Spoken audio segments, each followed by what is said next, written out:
La palabra del día de hoy, la verdad es que me gusta bastante. Vámonos al capítulo número 9 del libro de Hebreos.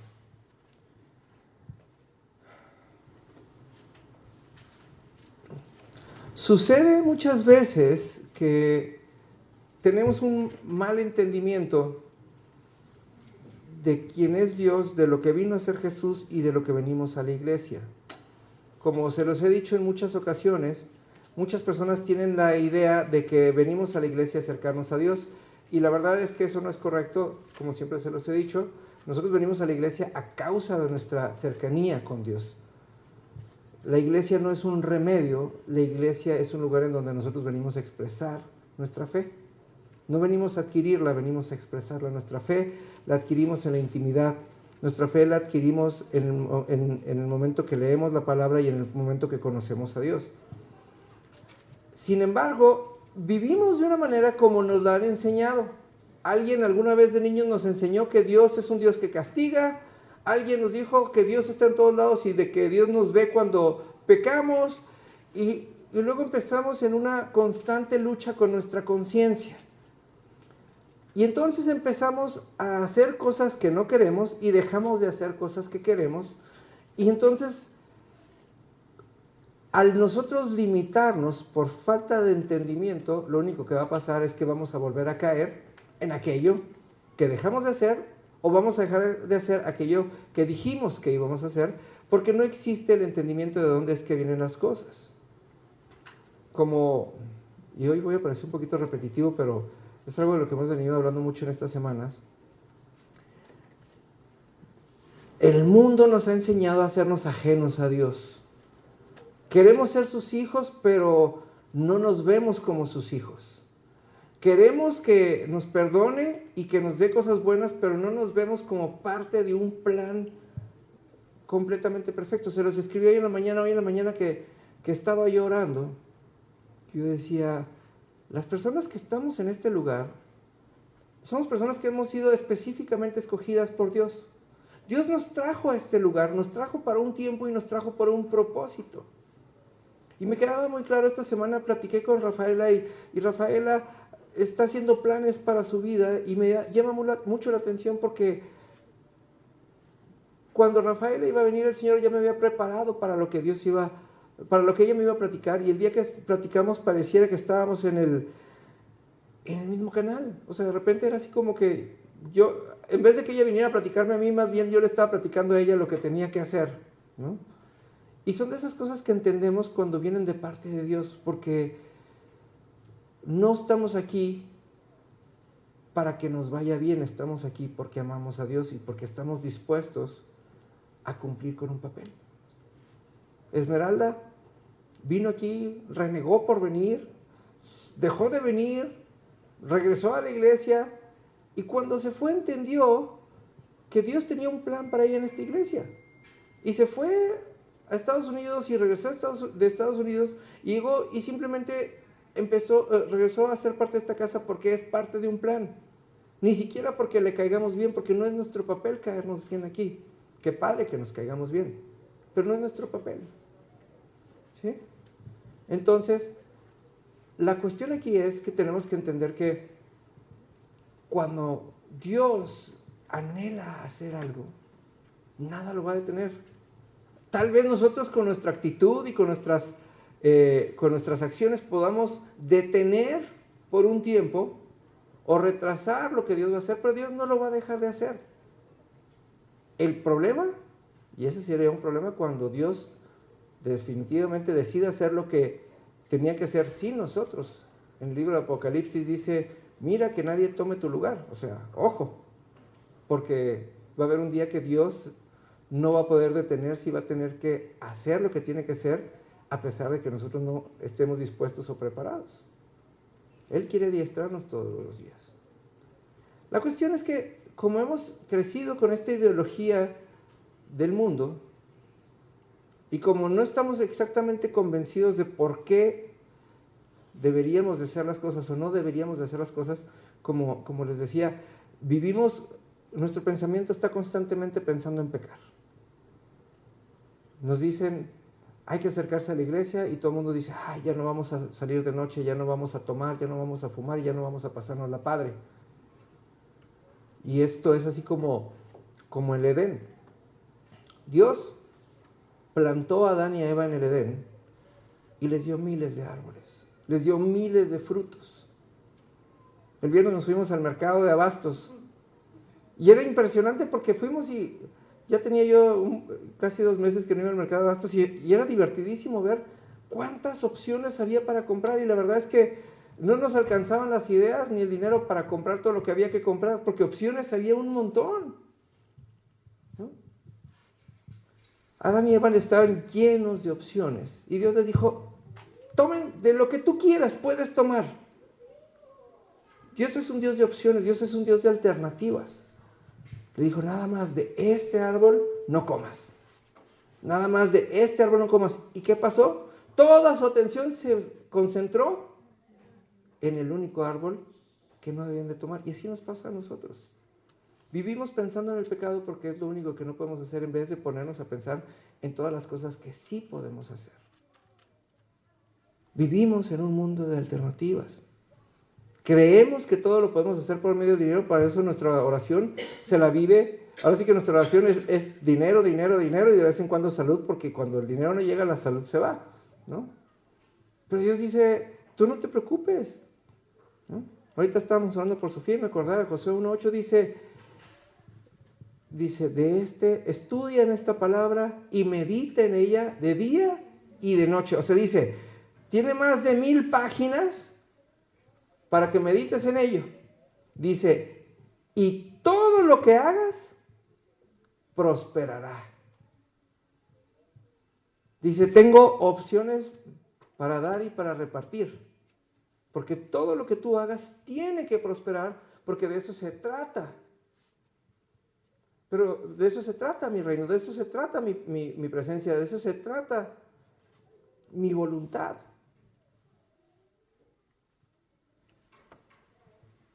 Vivimos en un mundo en donde la gente se la vive pensando en lo malo. Es el típico, ¿por qué hay niños deformes? ¿Por qué hay hambre en África? Porque seguimos viendo el pecado y no vemos todas las cosas que sí hay. No vemos todas las oportunidades de lo que sí se puede. Y lo más importante es que vivimos en un mundo en donde hemos dejado de ver que nosotros podemos ser los protagonistas de esa historia increíble. Porque está muy padre eso de que en Facebook pongan la historia de fulanito tal y una historia asombrosa y fulanito tal. ¿Y cuándo alguien va a hacer un video acerca de nosotros? ¿No? ¿Por qué? Porque nuestra vida se supone que debería de ser una historia asombrosa, porque todo lo que hacemos prospera. Eso es lo que promete el Salmo 1, eso es lo que dice el Salmo 23, pues hay un montón de palabras que hablan de esto, Josué 1:8. Y esto es porque nos la vivimos pensando en el pecado y porque hemos aprendido a vivir por una imitación. Y esto es lo que vamos a leer ahorita en el capítulo 9 del libro de Hebreos. El capítulo 9 de Hebreos dice, y ahorita lo vamos a ver, dice, había un templo, en el templo había 2 salas. En una de las salas se llamaba el lugar santo. En este lugar santo había un candelabro. El candelabro representaba el pacto entre Dios y los hombres. Y había un segundo lugar en donde solamente entraba el sumo sacerdote una vez al año. Ahí se presentaba la presencia de Dios. En ese lugar estaba el arca del pacto. El arca del pacto contenía el maná, que era el recordatorio del tiempo que Dios dio de comer al pueblo en Israel. En esta arca estaban las tablas de la ley. Y también estaba, se me acaba de olvidar, ahorita lo vamos a leer, en la otra parte. El de Aarón que floreció. La vara de Aarón que floreció. Gracias. Y dice, y en ese lugar se entraba una vez al año, y entonces entraba el sumo sacerdote, y lo único que hacía era, él iba y expiaba sus propios pecados y los del pueblo. Una vez al año le permitía al pueblo ser santo. Una vez al año. De aquí hasta que se volvieran a ensuciar, hasta que volvieran a traer un animal al cual matar, y otra vez para adelante. Y así vivimos cuando no conocemos a Cristo. Nosotros vivimos de acuerdo al Antiguo Testamento cuando no conocemos a Cristo. Vivimos en ese, ya me volví a ensuciar, ya volví a pecar, ya volví a hacer las cosas mal, y ahí vengo otra vez. Pero dice, hubo uno que se llamó Jesucristo, que era Dios mismo, y que vino y que hizo un solo sacrificio, pero Él no entró al lugar santísimo del templo de la tierra. Porque tenemos que entender esto, el templo que había en Jerusalén tenía que desaparecer para que los hombres dejaran de tener una relación con el templo y empezaran a tener una relación con Dios. Por eso el día que Jesús murió en la cruz, lo primero que pasó es que el altar del sacrificio se partió en dos. Lo siguiente que pasó es que había un velo, yo no entiendo por qué le llaman velo, porque nosotros entendemos por velo el de la novia, ¿no? ¿Y cómo es ese? Delgadito y transparente. Bueno, el velo que cubría el lugar santísimo medía 10 centímetros de ancho, porque protegía a los hombres de la presencia de Dios. Entonces, primero, cuando muere Jesús, primero se parte el altar para decir, ya no hay necesidad de sacrificios. Y segundo, se rasga el velo por la mitad y dice, ya no hay nada que separe a los hombres de la presencia de Dios. ¿Y a dónde voy con esto? ¿Y por qué es importante? Es importante por el hecho de poder pensar y entender lo que Dios piensa y entiende. Cada vez que ustedes y yo llevemos algo delante de Dios, Él lo va a perdonar para siempre.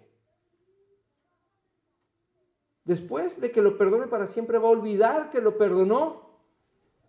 Y después de eso, nos va a regresar al Edén, en donde nos va a poner en un lugar de muchas oportunidades. Porque si Dios nos perdona, es para darnos oportunidades. No nos puso en un lugar de aquí hasta que nos volvamos a ensuciar. Y de aquí hasta que volvamos a pecar, y de aquí hasta que regresemos al mal hábito y tengamos que venir a pedir perdón por el mismo pecado que ya nos habían perdonado. Porque entonces quiere decir que nunca logramos llegar delante de Dios para que nos expiara. Nunca tuvimos contacto con Jesús, y esa es la parte que nos debería de preocupar. Si yo tengo el problema de la carne, ¿no? Y le hago como le hacía aquel el de Todopoderoso, que nomás le hacía así, y se le caía la ropa, ¿no? Una vez tengo que ir delante de Dios, y Dios me lo va a quitar, y al día siguiente ya no voy a tener ese problema, pero tengo que ir delante de Dios, y tengo que hablar con Él de ese problema. Tengo que tener esa capacidad. No, el sentirme mal no es sinónimo de arrepentimiento. Porque el sentirme mal tiene que ver con la culpa, y la culpa es del diablo. Y si uno llega con culpa delante de Dios, entonces quiere decir que nunca va a llegar delante de Dios, porque Satanás no tiene nada que hacer en la presencia de Dios. Cuando nosotros tenemos una lucha con nuestra conciencia, no tiene nada que ver con la presencia de Dios. Por eso tenemos que tener un tiempo. Ok, me siento mal, tengo un problema con mi conciencia, y de ahí tomo la verdad, no la realidad, tomo la verdad y digo, ¿sabes qué? Pero hay uno que sí puede. Hay uno que sí hace, y hay uno que ya lo tomó todo y fue al lugar santísimo en el templo, pero en el templo que está en el reino de los cielos. Ya no está en la imitación, ¿sí? Por eso es importante, piensen esto, por eso es importante cuando la gente dice, es que vamos a construir una iglesia, y luego después hacen todos esos mitos alrededor de la iglesia y dicen, esta es la casa de Dios, y luego dices, pero ¿por qué Dios habría de habitar en una casa de piedra llena de objetos que le son aborrecibles? ¿Sí? Y después hay que guardar reverencia, y lo único que estamos haciendo es que estamos lavando nuestra conciencia contra quien nosotros creemos que es Dios. Aquí estamos en un salón. En este salón entre semana, quién sabe cuántas cosas pasen y sucedan. Pero dice la Biblia, y hoy lo orábamos, la presencia de Dios habita en medio de ¿qué? De su alabanza. Entonces, para que Dios pueda estar aquí entre nosotros, ¿qué hay que hacer? Alabarlo. Y hoy orábamos, Señor, no permitas que nadie de los que vengan a alabar se queden aquí, porque el que viene y habita aquí entre nosotros es el Espíritu Santo. Cuando nosotros alabamos de corazón, el Espíritu Santo nos abre la puerta y nos permite subir como un olor fragante delante de la presencia del Padre, en donde Él habita. Por eso el templo de aquí no es importante, porque el que es importante es el templo de allá. Y ese es el que tenemos que visitar regularmente. Y para visitar regularmente ese lugar, ahí sí no podemos entrar puros, ahí sí tenemos que venir con un corazón contrito y humillado. Y contrito y humillado no es agüitado y golpeado por las circunstancias, ¿sí? Contrito y humillado es un contrito, hecho pequeño, comprimido, sin creer más de sí mismo de lo que es, ni saber más de lo que es. Humillado, sabiendo que está sujeto a autoridad y que viene a alabar algo más grande que él. Tan tan. No hay gran ciencia. Es muy fácil. Y eso es una de las cosas que podemos y debemos de entender. Nuestro tiempo de intimidad con Dios tiene que ver con el hecho de que cada vez que vamos delante de Él, somos transformados en algo más. Cada vez que venimos delante de Dios, Dios cambia algo en nosotros. No hay una manera de estar verdaderamente en la presencia de Dios y mañana ser la misma persona. No existe. Por eso me da gusto cuando yo veo que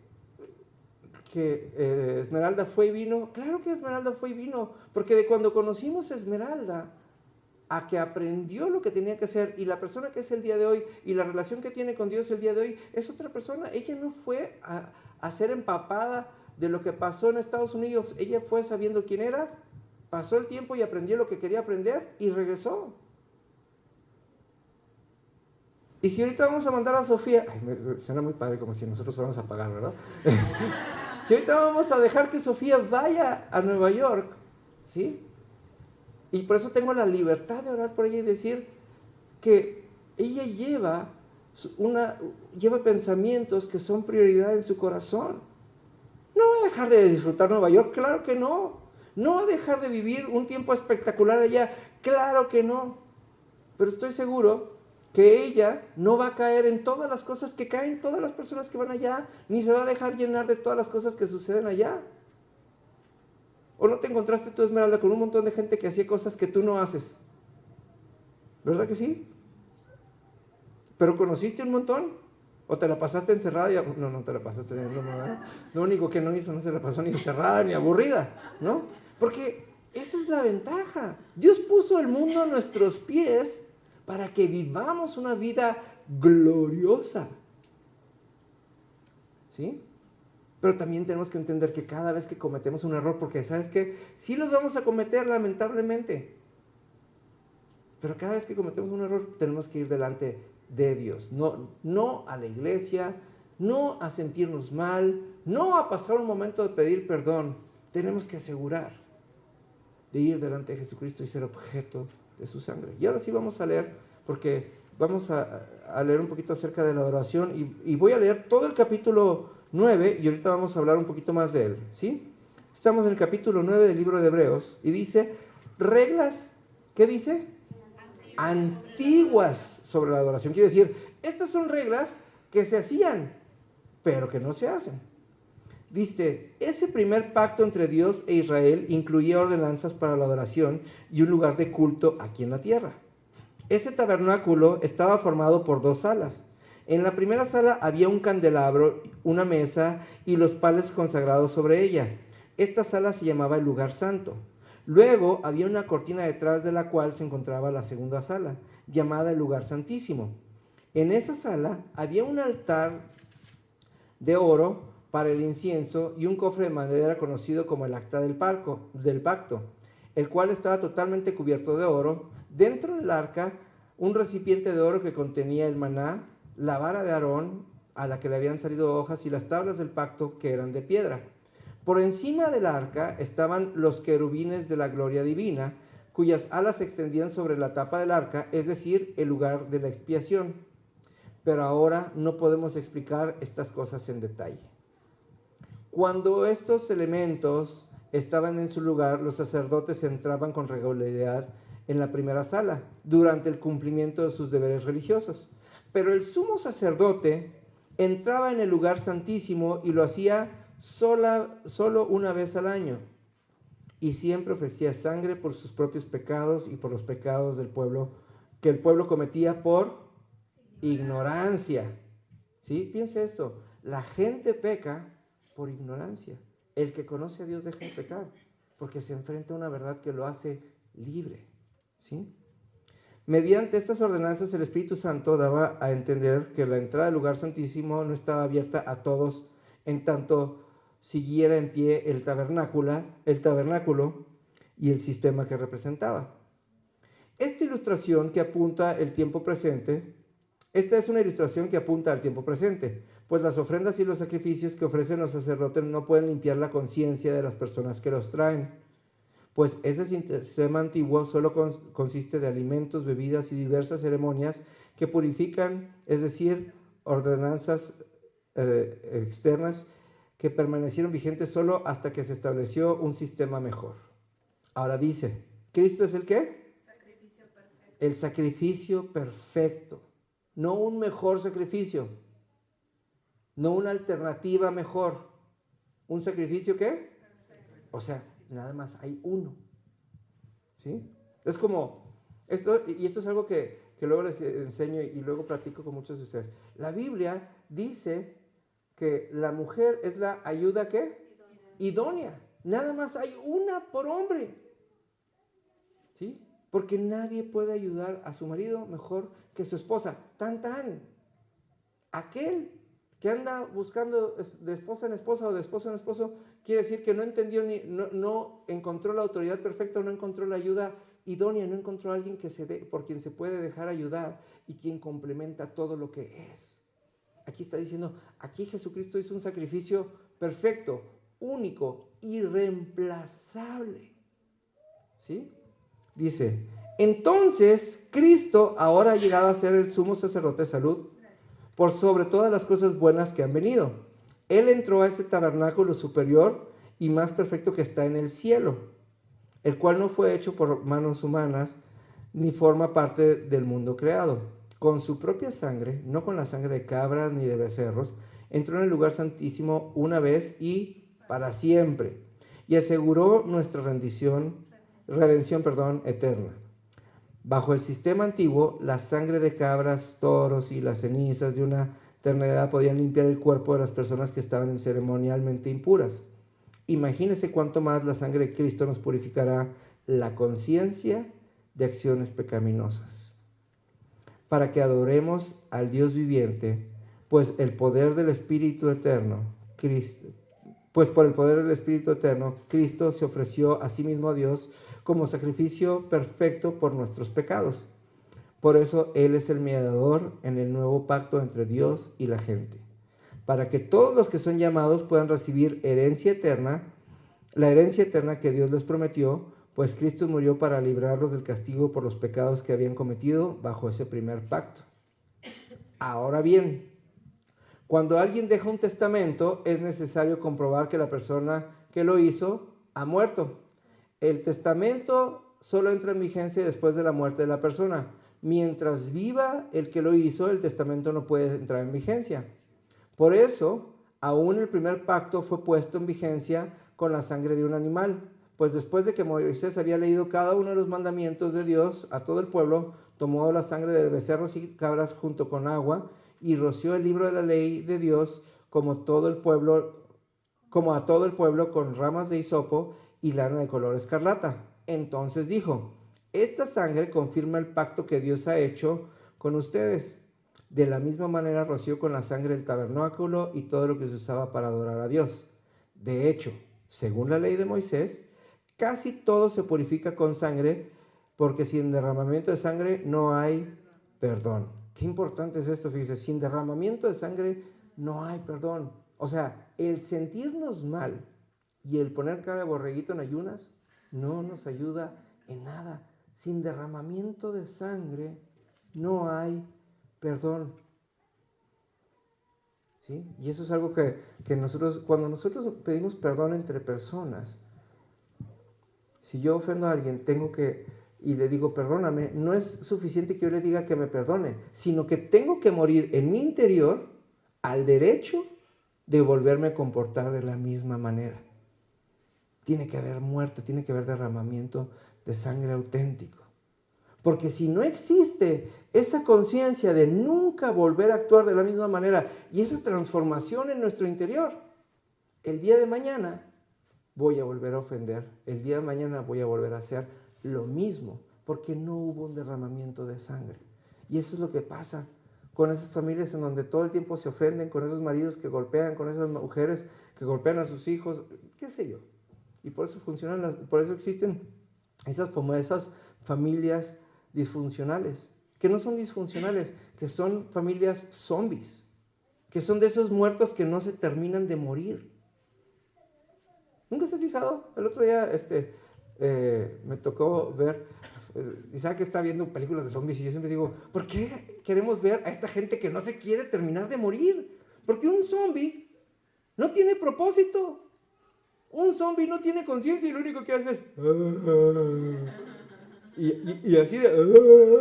Lo único que hace es contagiar a los demás y los demás todos se vuelven... ¿Y sabe qué? Así le pasa a la gente que no muere. Hay gente que nunca termina de morirse. Y la Biblia dice que tenemos que morir a nuestro viejo hombre. Quiere decir, tenemos que tener la capacidad de ir delante de Jesús y decirle, ¿sabes qué, Jesús? Esto que hago, la verdad es que sí me gusta, pero quiero que tú me lo muestres para que cuando tú me lo muestres eso pueda generar muerte en mí. Porque cuando yo lo vea de la misma manera que tú lo ves, entonces todo va a cambiar. ¿Sí? Pero tenemos que ir delante de Jesús. Tenemos que ser objeto de la sangre y tenemos que tener la capacidad de morir nosotros para que luego la sangre de Cristo lave esto. ¿Sí tiene sentido o no? Ok. ¿Sí? Gracias. Por esta razón, el tabernáculo y todo lo que en él había eran copias de las cosas del cielo. Debían ser purificados mediante la sangre de animales, pero las cosas verdaderas del cielo debían ser purificadas mediante los sacrificios superiores a la sangre de los animales. Pues Cristo no entró en un lugar hecho por manos humanas, que era solo una copia del verdadero, que está en el cielo. Él entró en el cielo mismo para presentarse ahora delante de Dios a favor de nosotros. Y no entró en el cielo para ofrecerse a sí mismo una y otra vez, como hace el sumo sacerdote aquí en la tierra, que entra en el lugar santísimo año tras año con la sangre de un animal. Si eso hubiera sido necesario, Cristo tendría que haber sufrido la muerte una y otra vez desde el principio del mundo, para que ahora, en el fin de los tiempos, Cristo se presentó una sola vez para siempre para quitar el pecado mediante su propia muerte en sacrificio. Y así como cada persona está destinada a morir una sola vez, y después vendrá el juicio, así también Cristo murió en sacrificio una vez para siempre, a fin de quitar los pecados de las personas. Cristo vendrá otra vez, pero no para ocuparse de nuestros pecados, sino para traer salvación a todos los que esperan con anhelo su venida. ¿Qué quiere decir esto?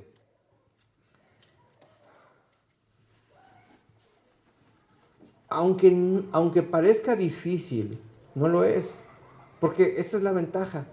Miren, la gente pasa tiempo orando y se la vive. El otro día tuvimos una plática acalorada en la reunión de matrimonios y les digo, ¿por qué le están pidiendo a Dios que haga algo si Dios ya lo hizo todo? ¿Qué caso tiene que Dios baje del cielo de lo que está? O sea, Dios está ocupado recibiendo adoración. Dios está ocupado teniendo gloria. Y nosotros queremos que venga y arregle nuestras deudas. No, es que Él ya vino, ¿sí? Él ya vino y pagó por nuestros problemas, incluyendo nuestros problemas maritales, nuestros problemas morales, nuestros problemas físicos y nuestros problemas espirituales.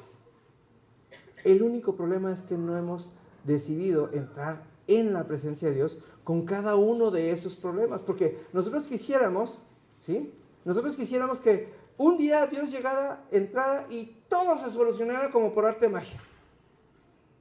Pero piense esto, usted no tiene un problema, usted tiene un montón de problemas. No es organizado, no somos organizados económicamente hablando. Somos personas que no hablamos verdad. Somos personas que no tenemos buenas costumbres, tenemos malos hábitos, pero no buenas costumbres, ¿sí? Y también ahora sí que estamos cosechando todo el tiempo lo que venimos sembrando en los últimos años, ¿sí? Entonces, ¿qué tenemos que hacer? Tenemos que resolver todos nuestros problemas, pero uno por uno. Porque el problema es que cuando nos llega el agua al cuello, queremos que todos nuestros problemas se solucionen con una sola cosa, y de repente, a mí siempre me pasa de esta manera: ay, mañana debería de caerme $1,000,000 y entonces se solucionan todos mis problemas, y le aseguro que si me cae $1,000,000, me lo gasto, no soluciono mis problemas y sigo igual el día de mañana. Porque lo que tengo que hacer es, tengo que desgajar cada problema y decir de dónde viene, e identificar qué es lo que estoy cosechando el día de hoy, para saber qué es lo que estuve sembrando el día de ayer. Porque eso es algo que no tomamos conciencia. ¿Qué estuve sembrando el día de ayer? Porque dice la Biblia, no se equivoquen, a Dios nadie lo puede engañar. Todos cosechamos lo que sembramos. Hay pueblos que les va mal, porque tienen cientos de años sembrando idolatría. Hay personas que de la noche a la mañana, leíamos, ¿se acuerdan? Hace unos meses leíamos en el libro de Levítico, dice, sobre a todos aquellos que no obedecen la palabra, les vendrán terrores espontáneos. La Biblia nos promete, si ustedes se van ¿qué es Deuteronomio 28? Y les promete, ahí están todas las promesas para la obediencia y las maldiciones para la desobediencia. Y les aseguro que si ustedes y yo nos metemos a leer Deuteronomio 28, nos vamos a encontrar un montón de nuestros casos en la parte de las maldiciones, porque hay muchas cosas que no hemos decidido obedecer. Y como nos decía aquí, ¿y sabe por qué las desobedecemos? Por ignorancia. Porque no hemos decidido meternos verdaderamente con el Dios Santo, con el Dios bueno. Preferimos vivir de sus embarradas de día y de noche, como que pasara, ¿no? Pero Dios dijo, no. Salmo 23:6, vámonos al Salmo 23:6, acompáñenme, lo vimos esta semana me encanta, yo creo que es de mis partes favoritas de la Biblia, ¿no?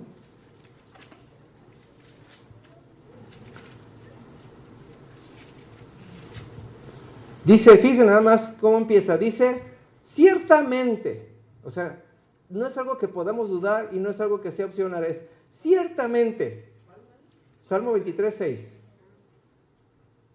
ciertamente tu bondad y tu amor inagotable, ¿qué? No, Señor, tú dame una señal. Señor, si tú me amas y si tú eres el Dios vivo, dame una señal. ¿Y aquí qué dice? Quiere decir, nosotros lo único que tenemos que hacer es seguir caminando, seguir avanzando, seguir creyendo, y las señales van a venir detrás ¿de quién? De nosotros. Pero nosotros andamos buscando una señal a quien perseguir. Y después de esa señal queremos hacer de esa señal un ídolo. ¿Sí? Y no nos damos cuenta, ¿sí?, que es nuestra responsabilidad. No nos damos cuenta que es nuestra responsabilidad. También lo platicábamos y yo les decía, hay muchos ejemplos de esto. El capítulo 4 del libro de Hechos, y se los he platicado un montón de veces, el capítulo 4 del libro de Hechos dice que Pedro caminaba por las calles y dice, y la palabra dice, después de hacer la obra que les correspondía, o sea, dice, Pedro sabía muy bien lo que le tocaba hacer, después de hacer la obra que les correspondía, la gente ponía en las calles y en las banquetas a los enfermos, para que, ¿qué? ¿Alguien se acuerda? Para que sanaran, ¿cómo? Con la sombra de Pedro. Entonces, ¿y qué va detrás de uno cuando camina? Pues su sombra. O sea, es la confirmación del Salmo 23. Uno hace y detrás de uno empiezan a suceder las cosas. ¿Sí? Si Sofía se va a ir a Nueva York, quiere decir que en Nueva York tienen que empezar a pasar cosas sobrenaturales y la gente tiene que empezar a ver quién es Dios, nada más porque detrás de Sofía va el bien y el amor inagotable de Dios. ¿No? Pero las cosas que siguen mal en la vida de Sofía tienen que ir sanando, no todas de sopetón, porque se nos muere. Acuérdense que si Dios la sana completita, al día siguiente se muere. Porque pierde la condición de estar en este mundo. ¿No? Y después se muere Quique de tristeza. ¿No? ¿Sí? Pero quiere decir que todos los días nosotros somos llamados a ser perfeccionados. La Biblia dice que el que empezó la buena obra, la terminará y seremos perfeccionados hasta llegar a la estatura de Cristo. El problema es que hay personas que no son perfeccionadas porque nunca se han encontrado a Cristo. ¿Sí? Y no han empezado, no han dejado que Él empiece la buena obra. Porque todas las cosas en nuestra vida tienen que ir en aumento todo el tiempo. Todas las cosas en nuestra vida, no algunas, todas tienen que ir en aumento. Nuestro conocimiento, nuestras relaciones, nuestra economía, tienen que ir en aumento, porque esa es la promesa de Cristo. Porque tenemos que llegar a una estatura perfecta. ¿Qué pasa cuando las cosas no mejoran? ¿Qué pasó? Perdón. ¿Sí? El problema es que hay personas que no han empezado a ser perfeccionadas porque no se han decidido. Han venido a la iglesia y han hecho un montón de las cosas que les dicen. El otro día alguien me escribió y me dijo, yo quiero que me digas, ¿qué es lo que tengo que hacer para que Dios me bendiga?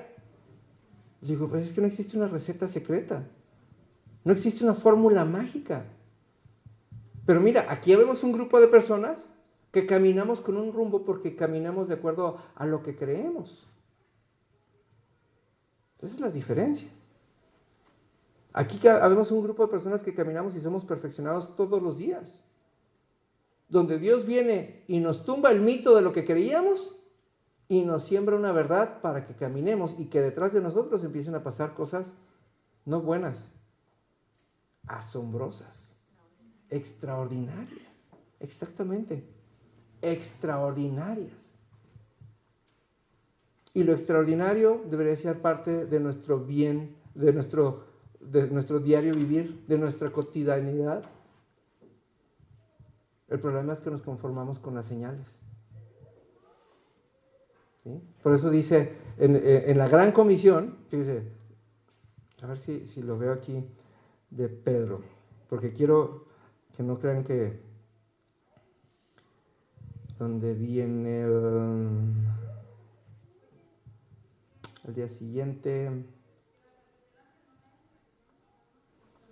bueno, no viene, pero fíjense, nada más dice, como les decía, Pedro en el libro de Hechos dice que después de que Pedro había hecho lo que le correspondía, detrás de él venían las señales, ¿no? Sanaban.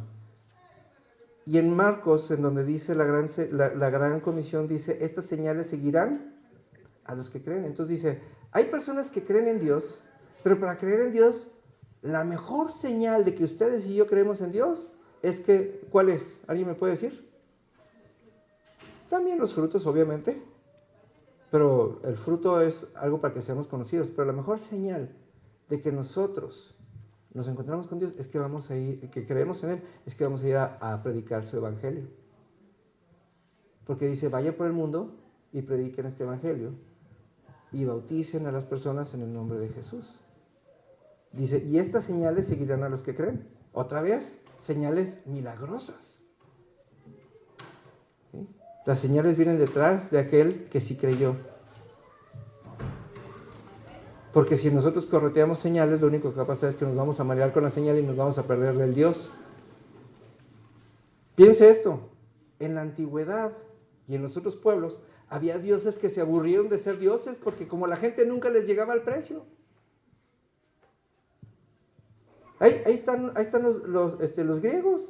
Los dioses se aburrieron, porque ellos estaban esperando que algún día la gente llegara a adorarlos y a conocerlos, y cuando no pasó, ¿sabe qué hicieron los dioses? Se bajaron a la tierra y quisieron ser hombres. Y entonces hicieron un relajo. Y desaparecieron los dioses y desapareció la civilización completa. Porque tenían dioses sin identidad. Y tenían un pueblo sin identidad. Nosotros tenemos un Dios con una identidad muy clara, salud.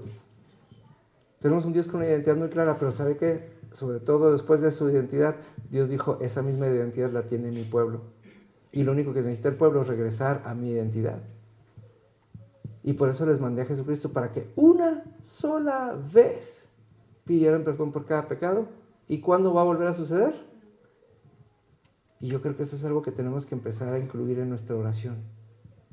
Eso es algo que tenemos que empezar a buscar. Esta semana platicábamos con las señoras acerca del bautismo en el Espíritu Santo. Y dice, ¿cuándo nos bautizará el Espíritu Santo? Cuando nosotros se lo pidamos. Porque la palabra dice, pídanle al Espíritu que los bautice. Porque cuando nos bautice el Espíritu, ¿qué va a empezar a suceder? Vamos a empezar a llenarnos de dones, vamos a empezar a dar frutos. Y entonces sí, el mundo va a conocer a Cristo a causa de lo que pase en nosotros. Entre tanto y tanto, lo único que seguiremos haciendo es jugar a la prueba y error. Prueba y error. Porque seguiremos haciendo cosas que no queremos hacer y dejando de hacer las cosas que queríamos hacer. Lo único que necesitamos es tomar un tiempo, y no hay una fórmula. En nuestro corazón lo sabemos cuando nosotros dedicamos un tiempo verdadero a Dios y vamos y nos postramos delante de Él y le damos la oportunidad de entrar a ese pedacito, de ese comportamiento, de esa actitud, para que Él lo transforme a todo. Porque mire, si Dios está permitiendo que Sofía se vaya a Nueva York, es para encontrarse con ella allá. Para que se dé cuenta que Dios no es un Dios de la iglesia. Si Dios está permitiendo que Rafi se vaya a Los Cabos, no es para que Rafi se la pase muy bien y agarre color doradito. Es porque Dios se quiere encontrar allá con ella. Porque cuando Rafi llegó a esta iglesia, Rafi era fan de los grupos y le gustaban. Pero ahora tiene un deleite en leer la palabra y lo platicamos, ¿verdad? Dice, qué padre, porque ahora va a estar mucho tiempo sentada y ahora va a tener mucho tiempo. Qué padre. Porque Dios cambia nuestra manera de pensar y con ello nuestra manera de actuar. Y cuando cambia nuestra manera de actuar, ¿qué pasa? Todo nuestro entorno es transformado. Esa es la parte emocionante. Hay pecados y usted tiene la mejor oportunidad de categorizarlos y decir cuándo quiere que se acabe cada pecado. El problema es que estamos como el faraón. ¿Se acuerdan del faraón? ¿Cuándo quieres que venga y le pida a Dios que te quite la plaga de las ranas? Mañana. Pues mañana. Sufro, pero no lo he publicado en Facebook. Entonces mañana que lo haya publicado en Facebook, vienes y me lo quitas. Porque todo lo que necesitaba el faraón era un encuentro con Cristo. Así lo necesitamos nosotros. Yo me acuerdo cuando yo fumaba, decía, yo no puedo dejar de fumar porque ¿qué voy a hacer con mis dedos? ¿Y sabe qué? Dejé de fumar y empecé a escribir devocionales. Encontré una mejor manera de ocupar mis dedos. Porque Dios es bueno. No fue ni siquiera una idea mía, fue una idea de Él. Entonces, de esa manera podemos ser nosotros. Así que vamos a ponernos de pie, vamos a...